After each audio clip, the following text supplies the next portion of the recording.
Hello and welcome to the Daily Millwall for Thursday, the 29th of May 2025. In today's Mill news, Millwall have announced today another friendly, and that friendly is against Sutton United. Wow. So yeah, this is from millwallfc.co.uk. Millwall to visit Sutton United for pre-season friendly. Millwall will travel to Sutton United for a pre-season friendly on Tuesday the 29th of July. Kick-off at 7:45pm. So quite late in the the programme of friendlies, because isn't the league kick-off the week after? So I think the league kicks off something like the 6th of August, something like that. So yeah. With a fixture at Bromley 3 days previously already confirmed, the Lions now have a visit to the VBS Community Stadium in the calendar as preparations for the 25-26 Sky Bet Championship campaign continue. Ticket details for the trip to face the National League side will be confirmed in due course. Any further announcements regarding Mill's pre-season schedule will be announced on millfc.co.uk. So the first team have so far 2 games up at Bromley and at Sutton United. They haven't mentioned, I don't think they mentioned it at all in any way, shape or form. The under-21s have organised Maidstone United away, seemingly around about the time that the first team squad is going to be out in Spain for the pre-season games there. So that will definitely be a young under-21 side playing Maidstone United. But for those of you unable to, fly off to Murcia and partake of that, you'll have to make do with Maidstone. So Sutton, Bromley, Maidstone, this is what we got so far. Obviously everyone wants to know when are the games in Spain, when are they, so that they can book the flights, book the hotel, get it all done and dusted, book time off work if you need to do that kind of thing, and crack on. But we wait, and we wait some more. Now, it has been confirmed. What I told you a couple of weeks ago, that Burnley had put on their website that they had completed the signing of Zian Flemming. Although, then when you actually read through it, because in their retained and release list said, these players are leaving, we've offered the players, we're talking to these players, and then this player and this player and this player, we've completed a permanent transfer following their loan, because they've done the same thing to a couple of other loan players that they had. And now we have it from Millwall themselves. So, this is from the southwarknews.co.uk. Millwall officially confirmed departure of Zian Flemming. Millwall officially confirmed Zian Flemming's permanent transfer to Burnley. Fleming, 26, joined the Clarets on loan last summer with an obligation to buy for £7 million. Dutch attacker Fleming scored 12 goals in 28 championship starts. The Scott Parker's side finished second behind Leeds United on goal difference. The paperwork has now been completed and the transfer agreement signed for the deal to be effective from June the 1st. So, there you go. If you didn't know, the transfer window is opening from the June 1st for 10 days and then closing again, and then a short while later will be open again, reopen. So our first bit of business on the transfer window is to sell Zian Flemming. Fleming joined Millwall in a £1.7 million deal from Fortuna Sittard in the summer of 2022. He made 92 Lions appearances in all competitions, scoring 23 goals. Fleming recently gave an insight into Parker's methods. He's by far the best coach I've had, Fleming told Dutch outlet Voetbal International. In the new group, he immediately established a top sports coach, and you have to work very hard there. The bar is high, and every training session, every exercise, here I can blindly trust the tactical plan every match. Then Scott Parker must be a strange guy, you think, but he isn't even that. He's just a great guy, human, approachable, a bit of a freak, in a good way, in the amount of time and energy he puts into his work. Parker's side are renowned for their passing. Fleming added, we don't do that to the point of being naive. We haven't been averse to playing the long ball when the match called for it. The game management, they call it here. I never learned that in the Netherlands, not even at Ajax, not consciously at least. I already noticed a big difference at Millwall. To win a match, you have to know when to accelerate or slow down. And when the keeper has to take a long goal kick, and when you have to provoke a foul to regain momentum. And here we train specifically for that. We talk about it. We watch footage in the Netherlands. The clubs are much more focused on their own game principles, and the importance of adapting during a match and of being flexible. Is underestimated. So there you go. Now, this is it from the horse's mouth, as you were. Look at that forearm. You won't want to get forearm smash off of that, would you?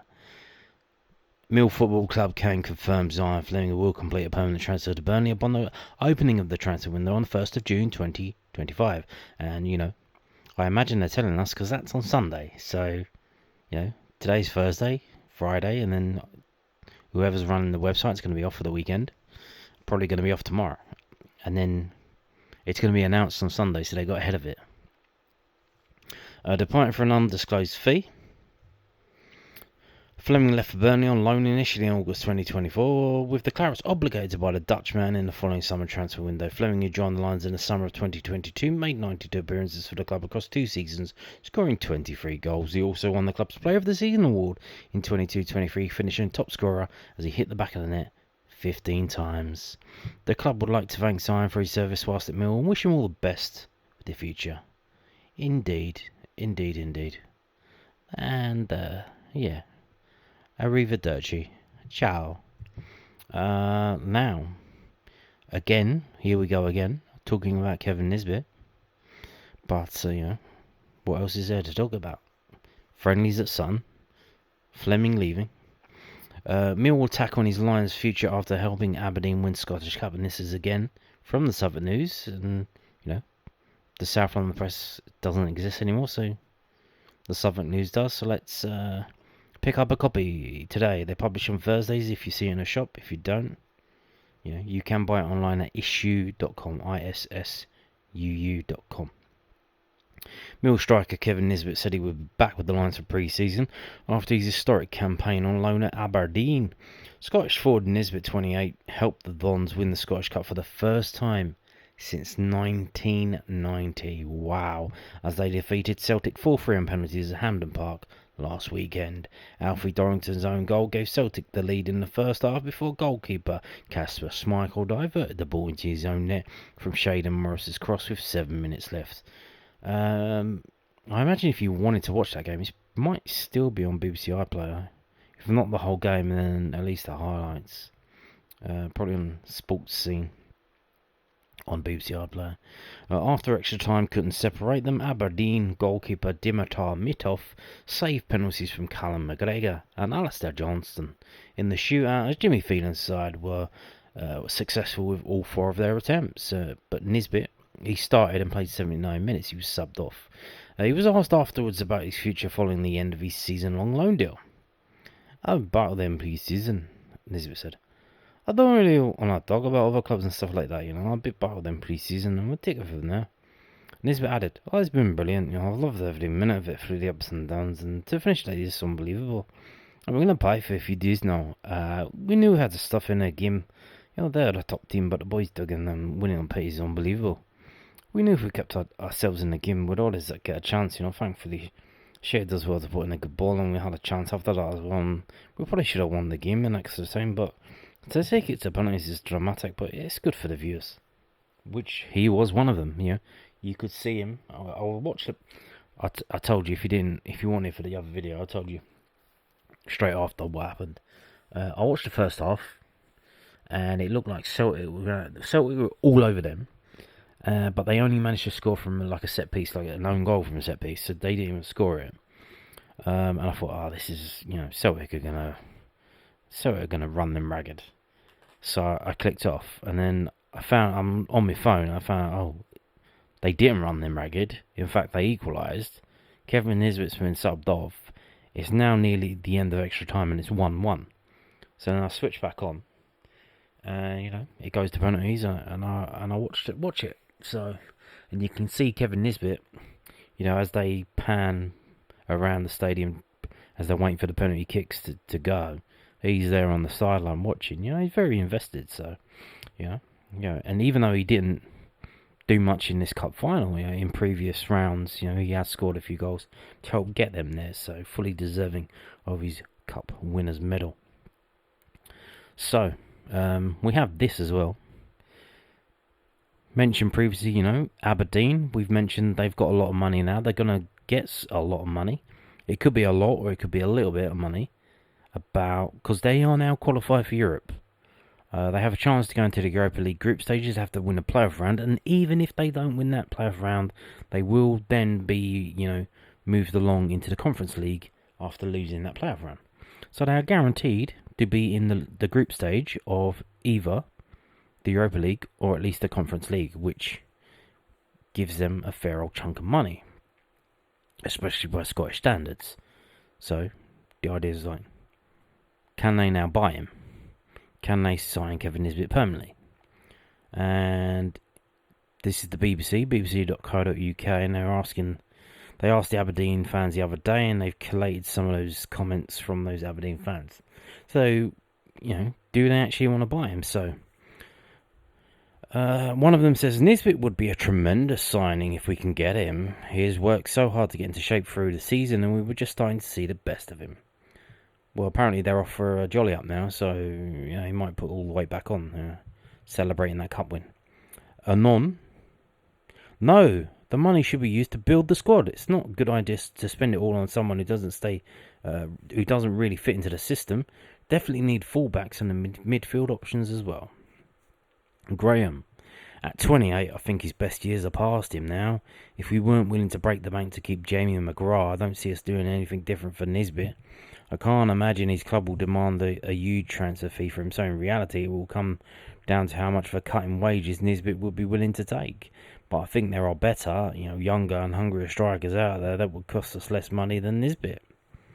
Yeah, but they're not going to fucking go to Aberdeen though, are they? You know what I mean? You know what I mean, mate? You know what I mean? Not for me, says Bob. Aberdeen can do better than Nisbet. Stephen, with a V. Not done enough. Scored a few great goals, but I feel in general his work rate is lacking for Jimmy Phelan's style. Our wages will be far too high at Millwall. Fred? No, I am sure there is better value elsewhere. He's not consistent and looked unfit and pretty disinterested a lot of the time. I think he would be a risky signing. And then Robert says, yes, I would sign him. He knows Scottish football, and I feel he would prove his worth in the second season with Aberdeen. So there you go. Obviously, these are collated. We don't know how many actual signings how many comments they had. So you've got to realise that they ask for comments. They get 100 comments. They pick these ones and put them in front, so they could basically select anything they want. They could put all negative ones or all positive ones, but they actually put a mix. So interesting stuff.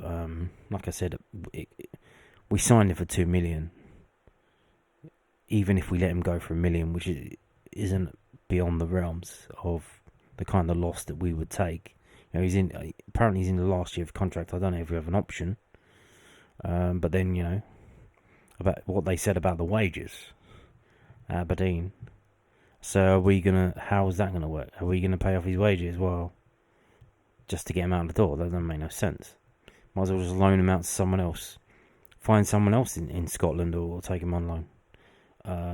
The Aberdeen's competitors, Hearts. Well, he won't go to Hearts, I don't think, because he was at Hibernian. So there's not many options, so we'll see. Now, moving on to this. The Millwall website today has burst into life. They put up a load of stories today, and one of them is this Millwall Academy 24-25 season review. So Millwall's Academy enjoyed another healthy campaign across 2024-25, whilst the strength of the line's efforts in the youth setup were further confirmed by the continued appearances of Danny McNamara and Billy Mitchell in the first team. There were also chances for the likes of Romain Esse, Rahis Bangor-Williams and Alfie Massey to show the fruits of the Academy. Squad selections for names such as Sheldon Kendall and Ben Drake also proved that the pathway in SC16 is available to all. Yeah, but it's not going to be given to you. You have to earn it. And they've shown that by, if you're not up to the standard, that, you're going to have to leave. That's how it is, It's very harsh. The under-21s enjoyed a tilt at the Professional Development League South Division title once again. Unfortunately, ended up missing out on the summit and the playoffs by 1 point.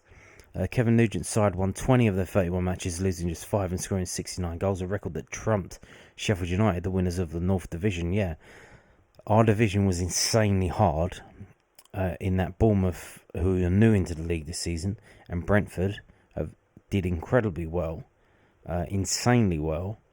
So much so that both of those teams who made it through to the semi-finals both won their semi-finals. I think Bournemouth at home and Brentford away. So the final was both of those teams against each other. And I believe Brentford won it, I think. Well, one of them did, so and they got some pictures here. This is the FA Youth Cup. That's the under-14s. It's an under-21 game there. And...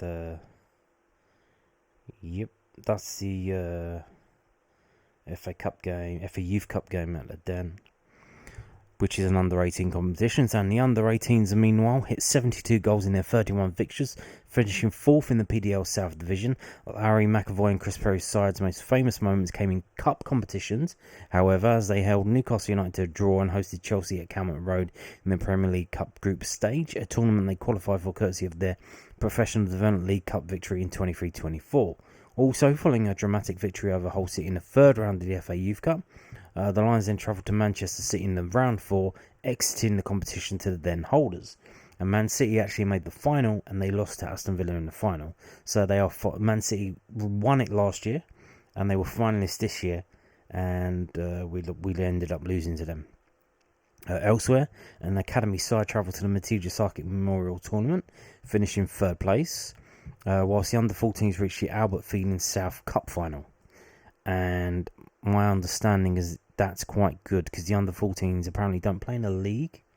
They only play cup games. They don't play league games at that level. They just play cup games, apparently.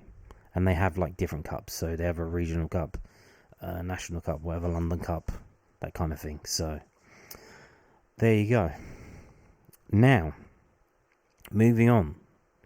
Sponsor MCT on Tommy's D-Day Trek. So not long to go. So they left it a bit late for this. It's 2 weeks to go.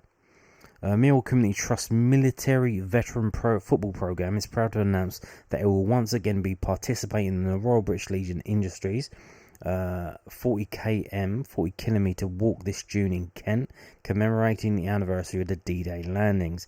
This event is not just a physical challenge, it is a mission with a purpose. The group will be walking to raise funds equally for 2 causes close to their hearts: the continuation of their own football programme into the 2nd year, and supporting the incredible work of the Royal British Legion in providing housing, employment and wellbeing services for veterans.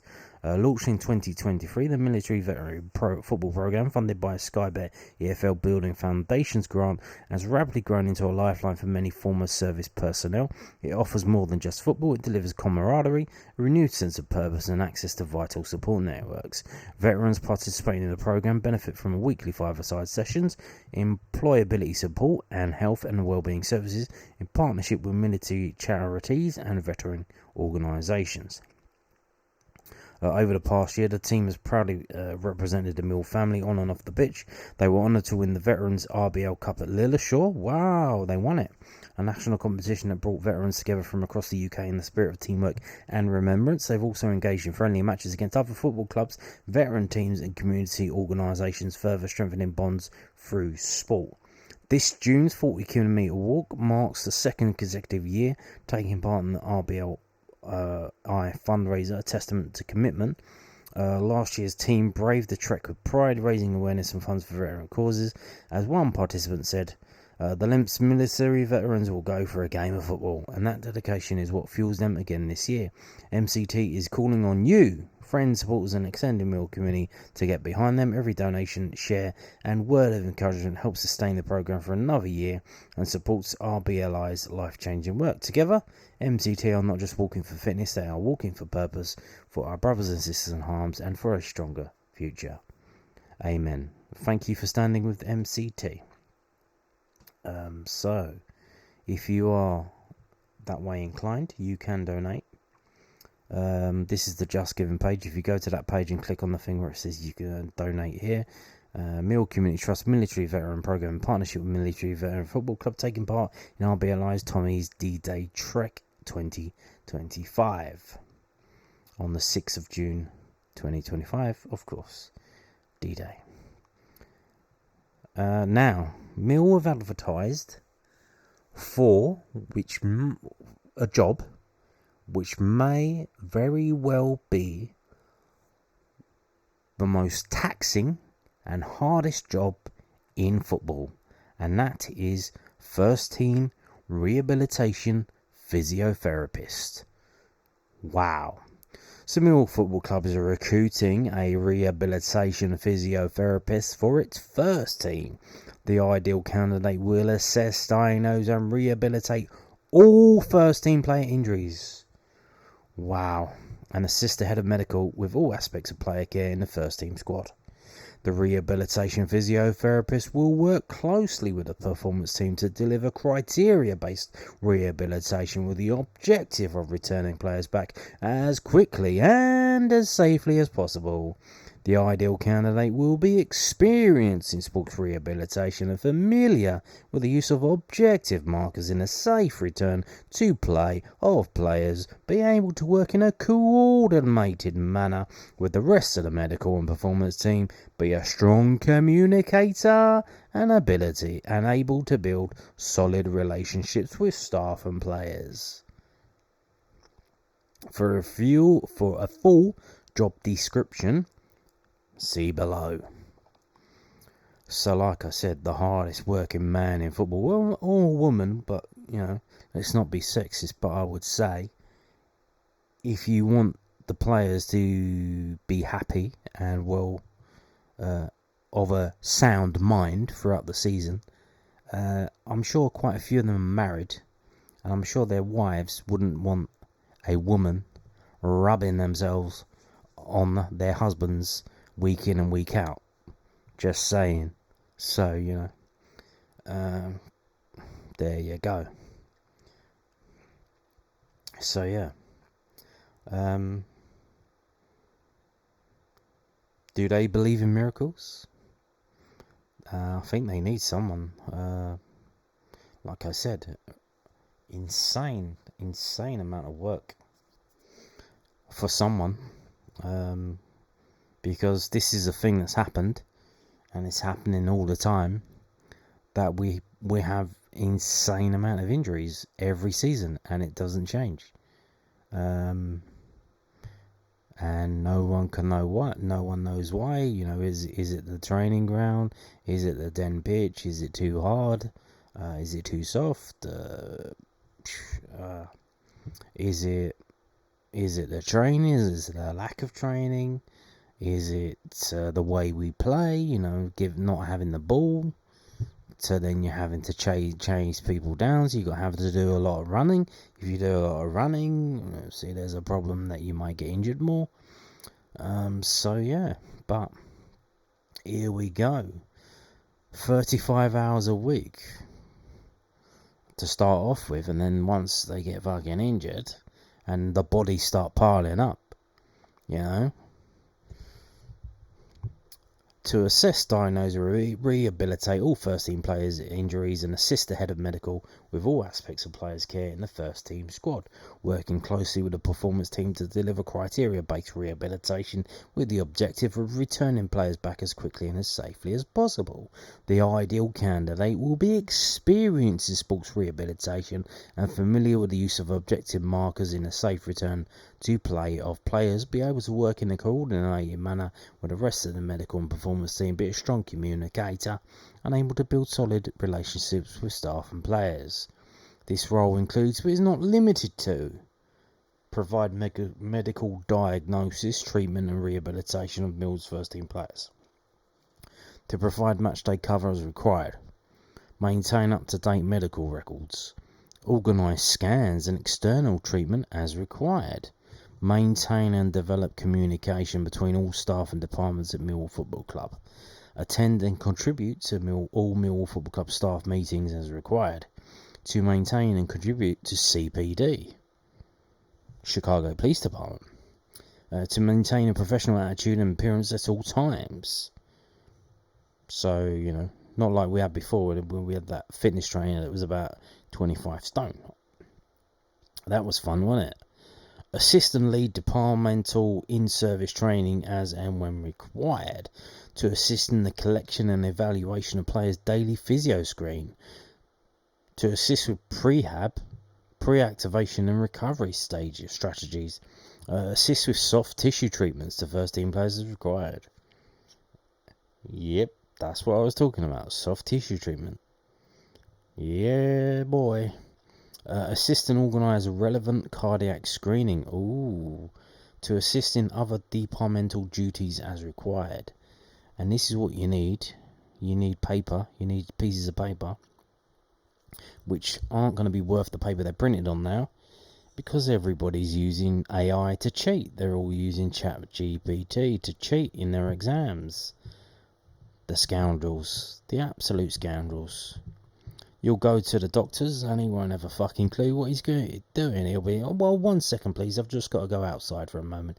He goes out into the corridor, he's on his fucking phone, or he types in what you've just said to him, and then he comes back, oh, I have the solution, and he's just going to read off his screen.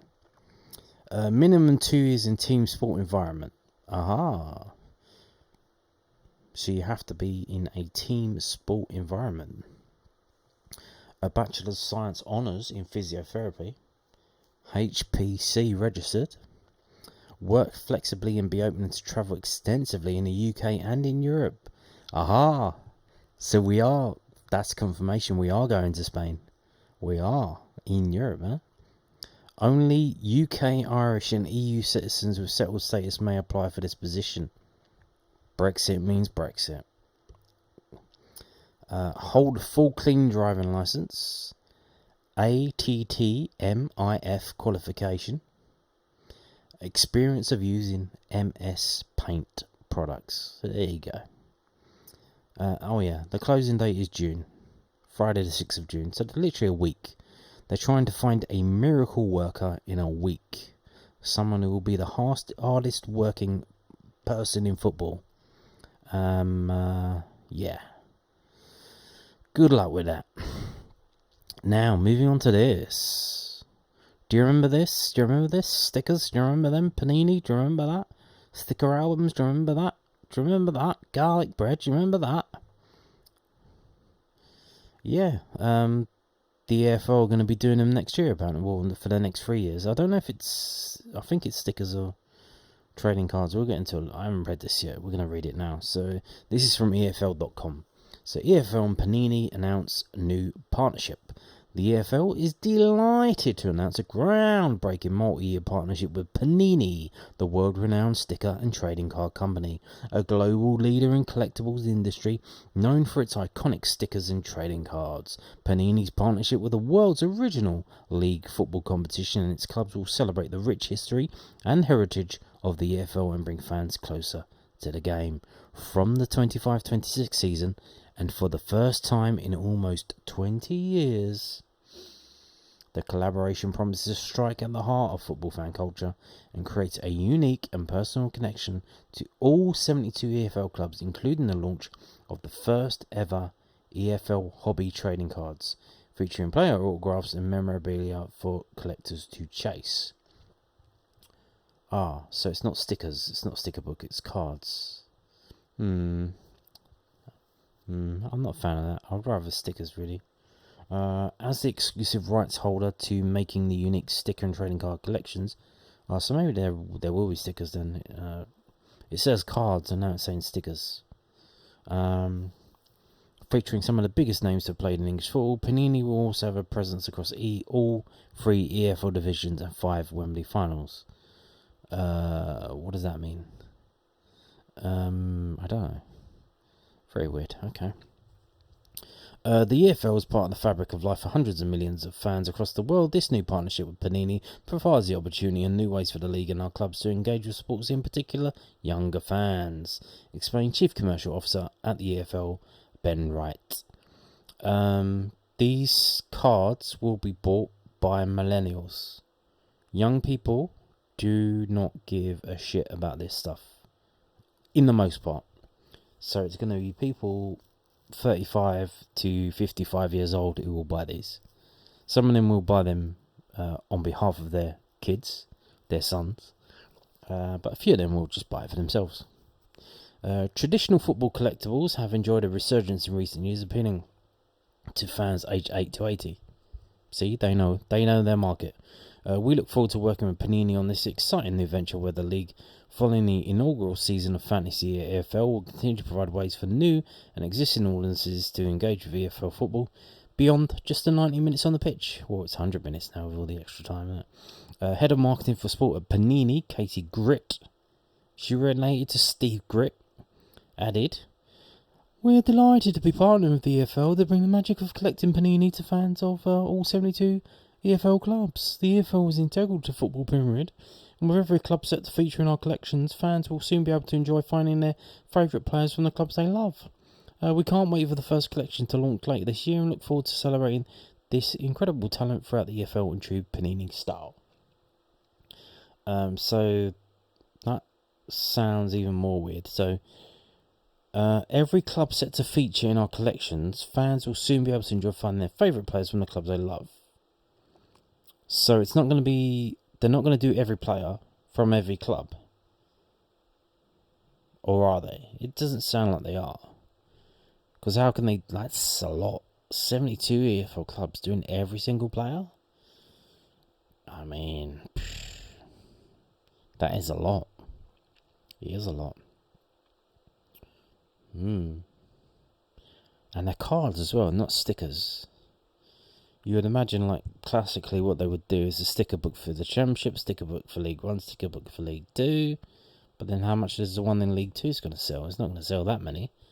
Not that many fans even go to the ground. So, obviously they're going to try and bundle it all together. But then who would want a sticker book for the Championship, League 1 and League 2? You'll never complete it. Like, 72 clubs, times that by, let's say, 25 players, if you just do the top 25. That's that's an insane amount of stickers, so it's clearly not going to be that many. So what are they're going to do?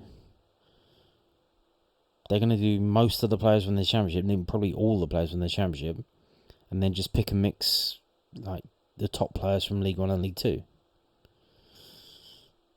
I guess. I mean, we'll see. But again, I thought it was going to be stickers. It's not. I still remember. I don't have it, I don't think. The stickers from when we were in the top league. This may have been 90 or 91. The year we went down. I still remember, like, I can see, when we had the kit, the small kit with the diagonal stripes. We had the sticker book then, 100%, because I remember it. So, yeah. Shame it's not going to be that, and it's going to be these dopey cards, but hey ho. Now, we're going to have a look at this again. You're going to see this quite a bit. May 2025, not long to go in May 2025. The transfer window is opening in 3 days' time, so here we go. This is the done deals. Transfer done deals from bbc.co.uk. They've been keeping a list, and they've been checking it twice to find out if you've been naughty or nice. We have Jack Burrows leaving Coventry and going to Northampton. Kevin Lisby's son has gone from Braintree to Peterborough. That's interesting. Obviously not in our league, but interesting nevertheless. And Norwich have spent a bit of money. First, I think, bit of money in the Championship that's been spent. They signed a young lad from Manchester City called Jacob Wright. Jacob Wright for £2.3 million, nevertheless. Wow. So there you go. And now we will be looking at the released players list, which has been updated today. And there were some stories going around. I decided not to show. It's just clickbait stuff. Jeffrey Schlupp, who we were linked with with a loan move. I think it was a loan move in the January transfer window, because his contract was coming up to an end, and it has, and they've let him go. Crystal Palace, and there's some talks that we might be in for him again, as cover for Joe Bryan. But I mean, he's old as well now, so I guess if you do need someone to come in, but we'll see. Ipswich Town have released their list. Obviously, they'll be playing us next season. Somebody else in the Championship released their list. Was it Coventry? It's Coventry. They released their list. And I think maybe someone else did. If I scroll down.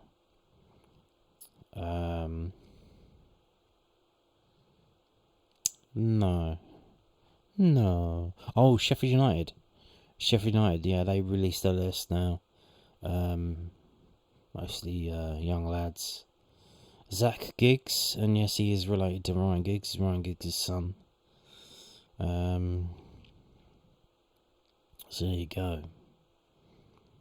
All of these players don't have a job next year so far. They they have no club, no idea where they're going to play, no idea where they're going to get the money from, no idea how they're going to pay their bills. What a life to live, huh? Obviously, you look at the glamour of it and, you're playing football, you're getting paid all this money. Yeah, but I mean, look at this. It could be over like that. Like, at the end of the year, it's good night, Vienna. Thanks and goodbye. And off you go. Trying to find a club. While you got all these other hundreds and hundreds and hundreds of other footballers all doing the same. It's crazy, isn't it? Absolutely crazy. Anyway, at the time, if you get a bit of bad luck and there's like some kind of economic downturn or something, you could all be out of a job. It's absolutely brutal.